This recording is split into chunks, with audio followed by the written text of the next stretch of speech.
저를 소개하자면 서울대학교 이런 거 필요 없고요. 부정선거와 맞서 싸우고 있는 파이터즈 2030 부정선거 파이터즈의 대표 이서진이라고 합니다.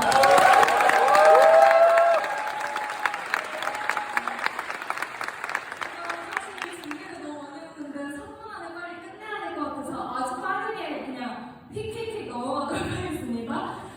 사실 저는 너무 평범한 대학생인데 누가 봤을 때는 쟤 왜 저렇게 극성이냐 이럴 정도로 부정선거와 지금 이렇게 싸우고 있는데요. 제가 왜 그렇게 싸우게 됐는지 제 이야기를 조금 해보려고 합니다. 제가 2020년 총선이 있고 나서 이제 가족들이 부정선거 얘기를 하셨어요. 부모님도 부정선거가 있었다 이런 얘기를 하셨을 때만 해도 저는 아무 관심이 없었어요. 아무 관심이 없었고요. 그 다음에 이제 2022년 대선에서 많은 일들이 있었잖아요. 막 투표용지를 막 속풀이, 라면 박스, 쇼핑백 이런 데다 막 집어넣고 그 특정 후보의 이미 도장이 찍혀있는 용지가 발견되고 막 CCTV가 없거나 CCTV를 막 종이로 가림하면서 투표함이 발견되고 그래서 저는 뭔가 선거에 되게 문제가 많구나 이렇게 생각을 했었지만 또 그냥 넘어갔었어요. 그러니까 그렇게까지 제 삶에 큰 영향을 받지는 않았던 거죠.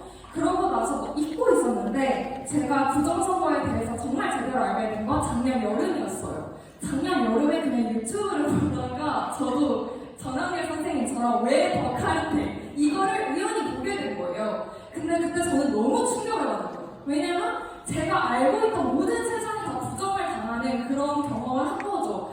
그래도 설마 선거를 어떻게 이렇게 사기를 치겠어. 처음에는 약간 너무 비현실적이니까 믿고 싶지가 않았고 믿기지도 않는 거예요. 그래서 막 찾아봤어요.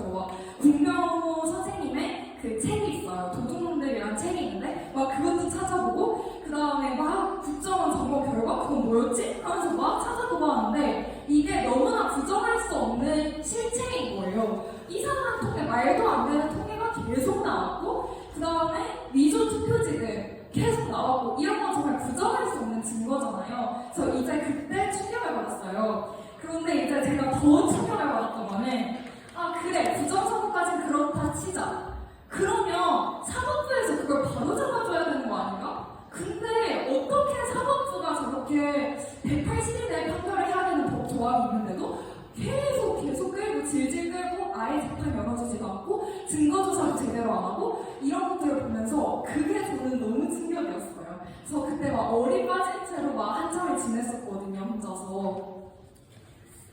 그러다가 저는 그때 어땠냐면요. 1개 대학생으로서 저는 너무나 무력감을 느꼈어요. 그 거대한 카르텔 앞에서 그렇게 많은 전문가분들, 변호사님들 그렇게 몇 년 동안 싸우셨잖아요. 근데 밝혀지지 않잖아요. 그런데 1개 대학생인 제가 뭘 할 수 있겠어요. 그런 생각이었어요. 저는 그때. 그래서 정말 무력감에 들었었고 이제 더 심각해지는 거야 상황이. 왜냐면 이제 2022년 대선 때만 해도 그래도 막 이제 속풀이 투표만 모으면 CCTV 이런 일이 있고 나서 뭔가 여론이 그래도 이거 선거 좀 문제인 거 아니야? 좀 이거 검증해야 되는 거 아니야? 이런 여론이 되게 많았었는데 점점 사람들이 세뇌가 되는 게 보이는 거예요.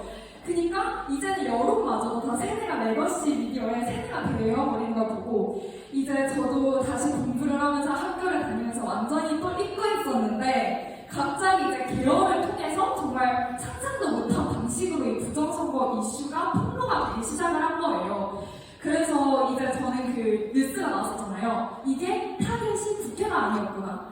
선관이었구나. 선거 격서였구나. 이거를 알게 되었고 그 다음에 이제 대국민 담화문에서 대통령의 입에서 이제 선거에 대한 이제 말들이 나왔잖아요. 그때 정말 우리 가족이 다 울었어요. 그때 왜냐면은 늘 모든 국회, 언론, 사법부 할 거 없이 다 맨날 음모론으로 몰았었는데 대통령의 입에서 이 부정선거 문제가 나왔다? 이것은 너무나 감동이었어요. 그래서 이제 저는 그때부터는 내가 그냥 가만히 있을 수 없겠다. 이제 그때부터 저는 그냥 혼자서 알고 있을 수가 없겠더라고요. 그래서 그때부터 이제 막 식사를 하고 그때부터 이제 공부를 해야 되는데 계속 공부에 집중이 안 되고 계속 이제 부정선거 관련 연설하러 다니고 기자회견 하러 다니고 제가 물론 엄청 큰 영향을 끼칠 수는 없지만 정말 제가 제가 그건 어떤 의무감이라던가 이런 게 아니라 제 자신이 참을 수가 없는 거예요. 왜냐면 너무 화가 나잖아요. 국민이 주권자라고 하면서 헌법에도 다 그렇게 되어 있는데 솔직히 선관위는 국민을 개돼지로 보고 있잖아요. 그래서 정말 너무나 화가 나더라고요. 죄송합니다.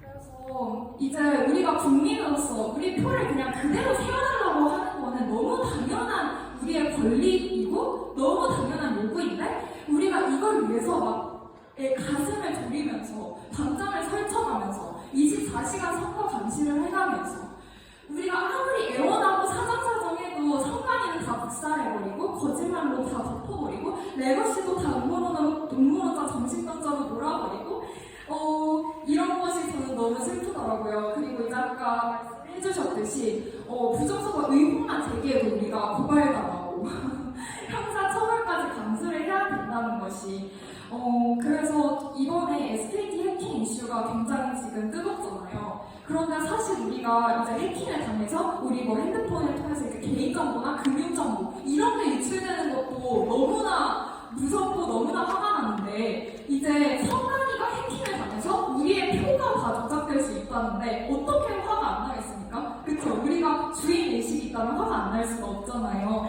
그래서 저는 우리가 주권자로서 이 부정선거와 싸워야 된다고 생각하고요. 그 다음에 제가 이제 부정선거 파이터즈를 시작한 이유는 정말로 이번 조기 대선이 대한민국의 마지막 자유선거가 될지도 모른다라고 생각하기 때문입니다.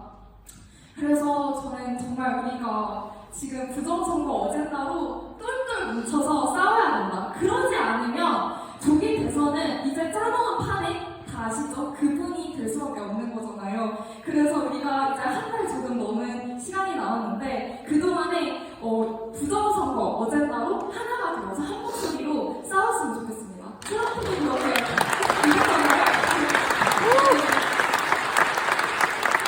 그렇지 않으면 우리 제2의 베네수엘라가 될 거고 정말 공산화, 표현의 자유, 지금 이제 우리가 교회에 있잖아요. 저도 크리스천인데 신앙의 자유 이런 걸 다 말살하는 그런 공산화의 길을 걷게 될 거잖아요. 그래서 우리가 정말 하나의 국민으로서도 그렇고 한 명의 크리스천으로서도 정말 이거는 두고 볼 수 없는 문제입니다. 그래서 죄송해요. 끝낼게요. 그리고 제가 보니까 되게 젊은 분들이 여기 많으신 것 같은데 저하고 좀 비슷한 고민을 하고 계실 것 같아요. 제가 이제 지금 이제 휴학을 하고 사실은 이 2030 부정선거 파이터즈에 거의 몰두를 하고 있어요. 다른 걸 안 하고. 그래서 이제 드는 고민이 내가 뭐 이미 직업을 가진 것도 아니고 전문성을 가진 것도 아니고 나는 이제 앞길을 준비해야 되고 공부를 해야 되는 학생인데 내가 나의 뭔가 본분을 잊고 분수에 넣는 일을 하고 있는 건가? 이런 고민도 많이 들었었는데요. 그렇잖아요. 그 수십 년간 그 좌파 카르텔이 막 지하부터 치고 올라와서 쌓아온 그 체계를 제 1대 대학생이 노력하다 그걸 하루아침에 무너뜨릴 수 있는 것도 아닌데 그래서 그런 고민이 있었는데요. 그래도 계속해서 제 마음에 감동이 있더라고요. 이 일을 위해서 내가 지금 할 수 있는 일을 조금이라도 해야겠다라는 마음이 있어서 하고 있고요. 저는 마지막으로 말씀을 드리고 싶은 거는 우리가 싸워야 하는 이유는 무엇인가? 부정선거 싸워야 하는 이유.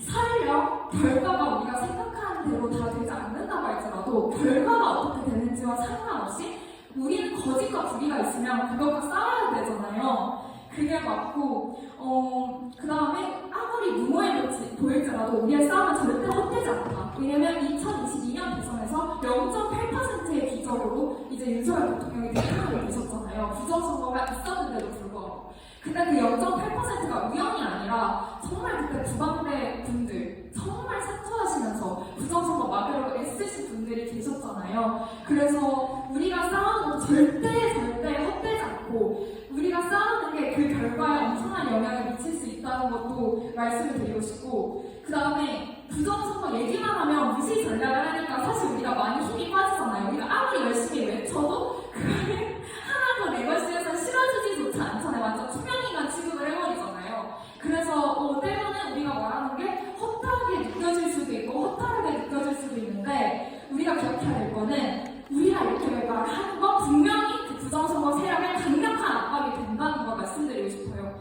그들이 가장 두려워하는 게 부정선거 문제를 이슈화시키는 것이기 때문에 그렇게 길을 쓰고 막는 거거든요. 그래서 그들이 검열하고 처벌하고 고발해도 우리는 계속 말해야 된다. 우리가 말하는 건 분명한 강력한 힘이 있다. 라고 말씀드리고 싶습니다.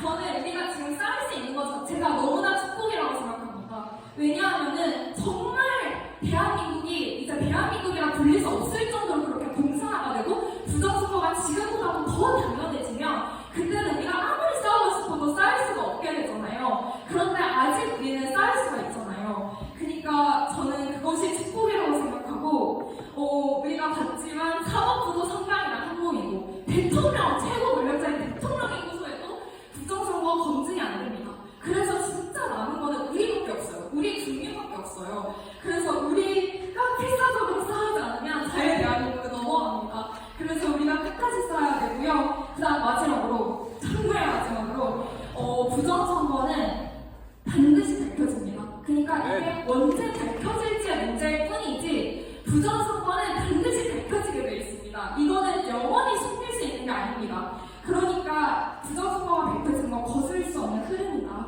라는 걸 말씀드리고 이제 말씀으로 마무리하겠습니다. 여기